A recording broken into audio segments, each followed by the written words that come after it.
What's up, everybody? Welcome to Swansea Beat, episode 2. My name is Dustin Rubio. You can follow me on Twitter at Rubio220. My name is Alex Thomas from Swansea. You can follow me at Twitter at AlexWinThomas. At Swansea Beat.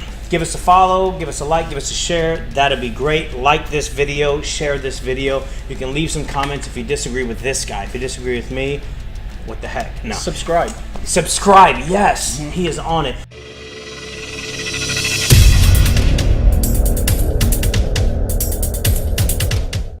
Right. So, Alex, let's get into it. A lot has happened. We are in September 1st, right? Yep. Right. So, let's just real quick. Crystal Palace, 1 minute. What's your thoughts on the victory? Solid 2-0 win. Brilliant attacking performance, I felt. Defensively, I think we were sound.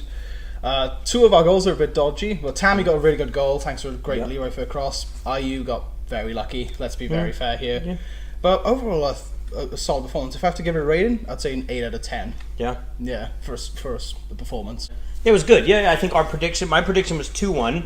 And I'm glad to be wrong. I said 3-1. 3-1, yep. And I'm glad we got a clean sheet, which is good. And we did say some of the pros and cons was defense, and we showed that, which is good. Yeah. I just want to point out something. In the last video, I said we were winning against Tammy Codons 4-1, and I got it right. So, dude, yes. The transfer window is officially closed. It is over. And what a transfer deadline day. What a transfer window we've had. So, let's just recap real quick. Yep. So, I mean, there are some players they've gone on loan that we've said goodbye to, stuff like that. I don't want to go through everybody. The under 23s. McBurney's gone. I mean, we'll give him a shout out. Through the main players. Yeah, but let's go through some of the main business real quick. So, starting from when the window opened. Yep. Already was talk of, which we talked about, Sigurdsson. Yep. Gone. Sigurdsson. 45 mil in. Yep. Right. Rocky Mesa. Yeah, 11 mil. 11 mil. Jack Cork gone. Yeah, I think he went for 10 mil. 10 mil, yep. That was a good deal. Salute to that guy for all he's done. Yep. And then we had Klukas. Yep, Sam Klukas. Which we had some thoughts on him.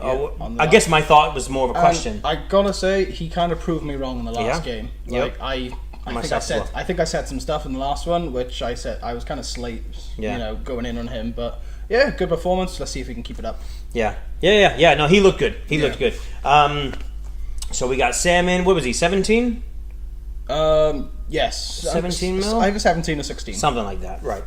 So 17 mil. Then we got what was the next one? Then would the next one be Renato Sanches? Renato.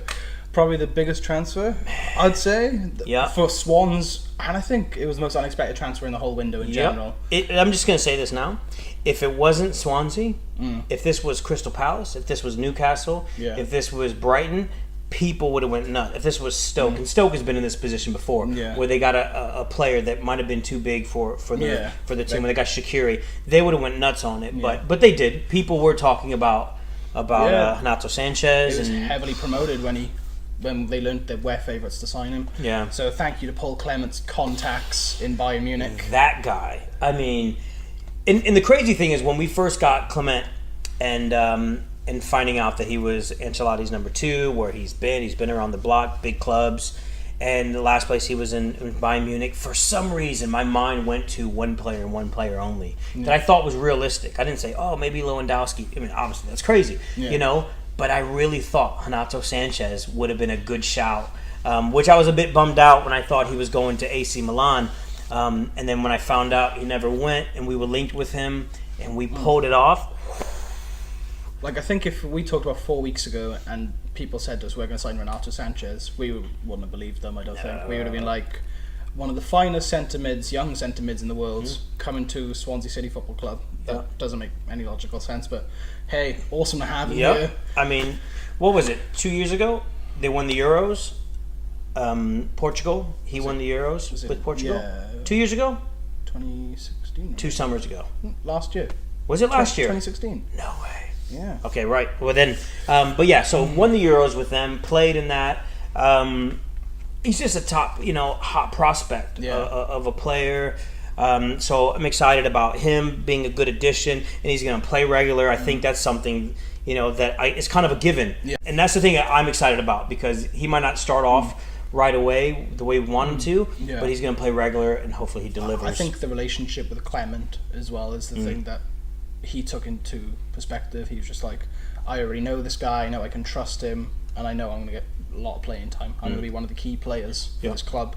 So fair play for Clement, and fair play to Renato for choosing us in the first place. Yeah. So that's, crazy. And even just going a little bit more in on that signing is more than just Sanchez, but it's like it kind of opens up the door for us to do business now with Bayern Munich. Yeah. Like, what other young players do they have? It's like, if we could get somebody like that, who else do they have? Even Real Madrid, if there are players there. Moving on, Wilfried Bony's back. Oh, come on, Wilfried Bony. Now, there's been a lot of skepticism about Wilfried Bony. I don't care. So forget them. So there's the side of people saying he's lost it, hadn't played proper football for 2 years, and then there's the excited Swans fans being like, our boy is home. Yep, the legend returns. The king returns. Like, come on, Wilfried Bony, score some goals for Swansea. Yes. But sadly, we had to say goodbye to Fernando Llorente. Yep.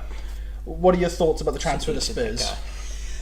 For me, if I'm being honest, I could care less, because he's not with us anymore. And I don't mean that in a disrespectful way to Llorente. I like Llorente.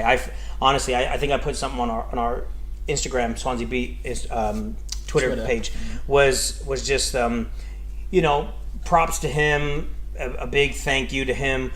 His goals were crucial in saving us and staying up in the Premier League. I mean, despite, I know some people have different feelings on Llorente. I know you do. But if it wasn't for his goals, I know Siggy played a role in it, but Siggy wasn't scoring for a while. And Llorente was getting in those scrappy goals. He was in the defense, causing problems.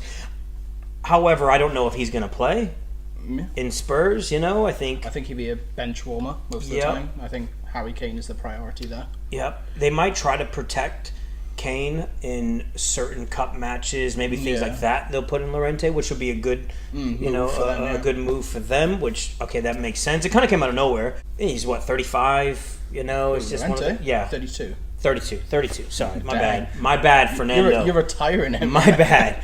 But again, even with saying that, is something we talked about before. Where I feel like with Ibra, people can look at him. He's 35, 36, whatever.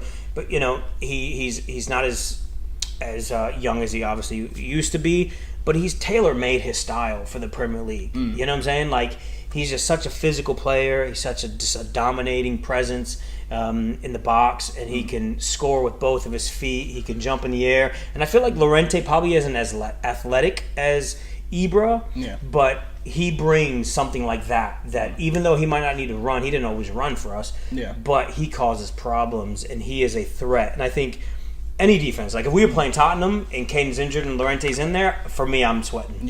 I'm thinking he could cause some problems. So I think he does have a good style in the Premier League. I wish him all the best, just not against Swansea. So we've had two of our best scorers and top assists, Siggy and Lorenza, two of our best players last season. And we brought in obviously some great talent, Sanchez and Bony. Would you call this a successful transfer window for the Swans? Yeah. The reason why I would say that, even though we lost Sigurdsson and Llorente, I feel like we're a club that is always going to be losing our best players. We get players in, we find them from wherever, and I know our board and recruitment sometimes get a bit of a heat, but we tend to do a good job finding good managers and stuff like that. But I think we tend to lose them. It's hard to hold on to them. So I guess it was inevitable for Siggy to go. Llorente was a bit of a shock, but I think I couldn't see him retiring here. So I knew he was going to go. But I think the way we bounced back, I think that was a big thing for me. Was the board, Clement, Hugh Jenkins, were they going to make a statement to give us fans a bit of confidence, looking forward to the season? Because it could have ended badly. I mean, we saw some teams, Newcastle, Brighton. Brighton got a striker in, but I don't even know who it is. You look at Arsenal, the situation they're in. There's some. There's a lot of stories out there, but just to say, I think the way we handled it in losing two of our best players from last season that kept us up. The way we responded, I thought with Messa was good. I think now in hindsight, looking back, I'm like, we did a good job. Just because it was probably a good job that we let go of Sigurdsson when we did, you know, because you look at Everton are now stuck with Barkley. They don't want to sign, and they're going to they could lose. If they don't get rid of him in January, they're possibly going to lose him. Free. Arsenal got Sanchez. I mean, it protested, you know, pretty Big much. time, and they're stuck with him now. Mahrez stuck there. Costa stuck. Anyways, there's a lot of players that are out there that are stuck. But I think the big thing is that we were able to offload Sigurdsson, and only, you know, we said 50 mil, we got 45 mil, still good. Yeah. And we were able to get some good players in. Yeah. So now I feel like we have a great problem, as I like to call them. Yeah. We have a little bit of depth. Yeah. And now we look at the formation, we look at who starts. I think it'll take a few weeks, in my opinion, for certain players to get, you know, their fitness up. I think the system we've had in the Palace game and even the Manchester United game, it worked. We've played 3 centre-backs and the wing-backs. I think that defence in the weekend against Palace was phenomenal. Even Van der Horn, I'm not a Van der Horn fan, but literally that weekend he just proved me wrong for that. He was phenomenal. A great performance.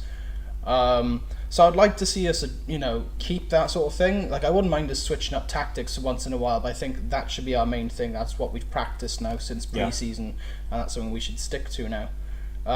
In midfield, so maybe like I guess it's 5 at the back if you count wing backs, 5-3-2 sort of thing, or, you know, that could be an option, but that leaves a lot of midfielders on the bench. So for me, probably the best option would be like a 4-1-2-1-2. So like, you know, 2 defenders, 2 centre-backs, left back Olsen, right back Norton, and Fernandes and Mawson at the back.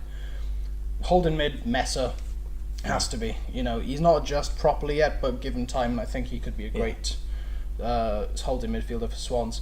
Then, you know, the 2 centre mids, left centre mid, Carroll or something like that, and then the other centre mid, Klukas, and then attacking mid, Renato, because I think that was the whole point of his transfers, to be an attacking midfielder and be the Sigurdsson replacement for a year. And then up front, even though I love Jordan Ayew, I can just see him being benched. I can see him being sacrificed. Which is a shame. When he first came in, I was kind of like, wasn't impressed, but I know when he was in Villa, when they were, you know, destined to go down, you know, he was the only one who was fighting, you know, so I respect that. He was the only one. I feel like whenever we see Villa scoring, it was Ayew was involved. So when we got him, I thought, okay, that's better than nothing, because we got him in January. This was post Guidelin, Bradley. So you know, I was fine with that, but I think as the season went on, I'm like, there's no goals. He's working hard, but it's kind of like Danny Graham, which I you know, I like Danny Graham because he never stopped working. But it was like, you just need goals. We need to do something. But you know, he's got some goals. You know, something you said on the last one was MK Dons. You know, you'd like to see Tammy and you'd like to see Ayew score to get some confidence. He scores MK Dons. He comes out over the weekend, scores against Palace. I mean, say whatever you want. He's finding, you know, he's finding his feet. He's finding his feet. He's getting some confidence. That's great. And the thing is, I think that will kill his confidence, being known he's going back on the bench now because Bony's there. Like, I don't see him being picked over Tammy, because Tammy's here for a reason. He's a lone guy. He's a huge prospect for England. He's a you know, Chelsea adore him. Like, they really think he's the future. Really? Like, I know how much they respect Tammy, and I just don't see you getting picked over a young English striker. We know how overhyped other English strikers can be, so we're just like, it's obvious that he's going to play in front of Ayew. Like, obviously Bony, he has to be first team for me. Like, you know, he is, I'd say, a big figure for us. Like, him and Renato are going to be the 2 big figures for us up front going forward. And I think the Tammy and Bony partnership can do really well. Like, we all know how good Bony was at Swansea, holding up the play, then playing another player through. So it could work really well. Like, say, a defender, Bony goes up against him, holds the ball, passes it through to Tammy, and we know how good Tammy is at finishing.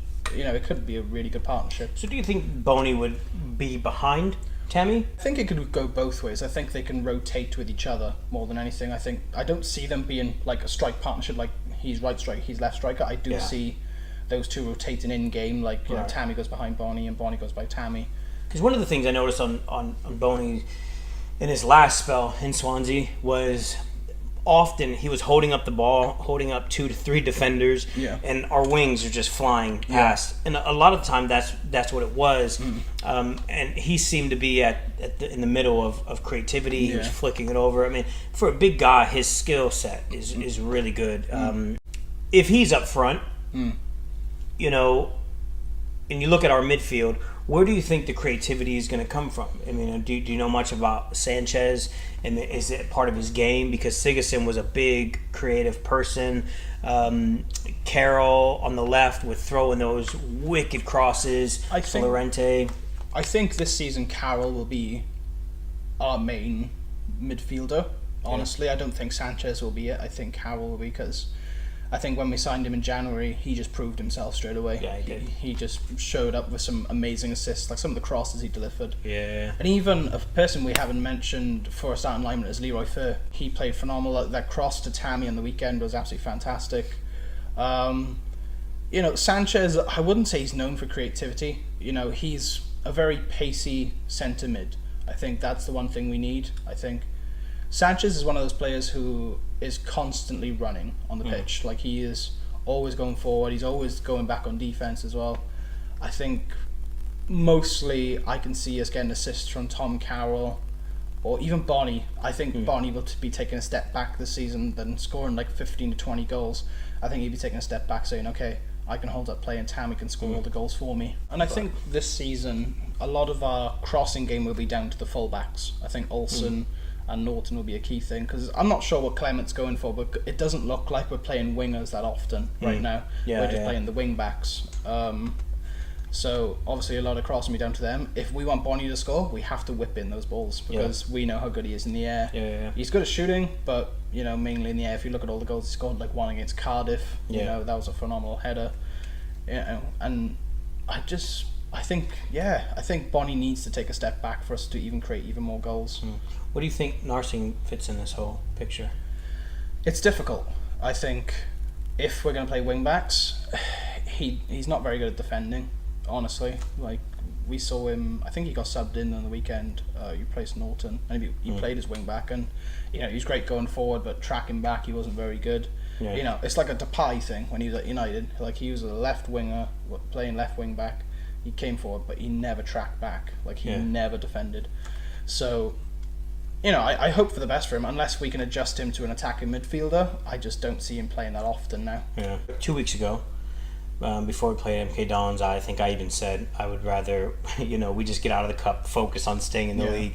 But I think at this point now, it's kind of like we got players to spare to go in that, you know, playing cups and stuff like that. Well, it's like I said in the last video, I think the cup is a good opportunity for us to experiment. Sure. With different tactics, I think. You know, we've got Reading next in the cup, away from home, a championship side, quite a challenge even for a first team. I think it's a good opportunity for us to play, you know, Ayew to get some legs up there, see how well he can perform, and play some wingers. You know, we've still got Routledge, we've still got Narsing, we've got Dyer. You know, he's still around. You know, we never see him.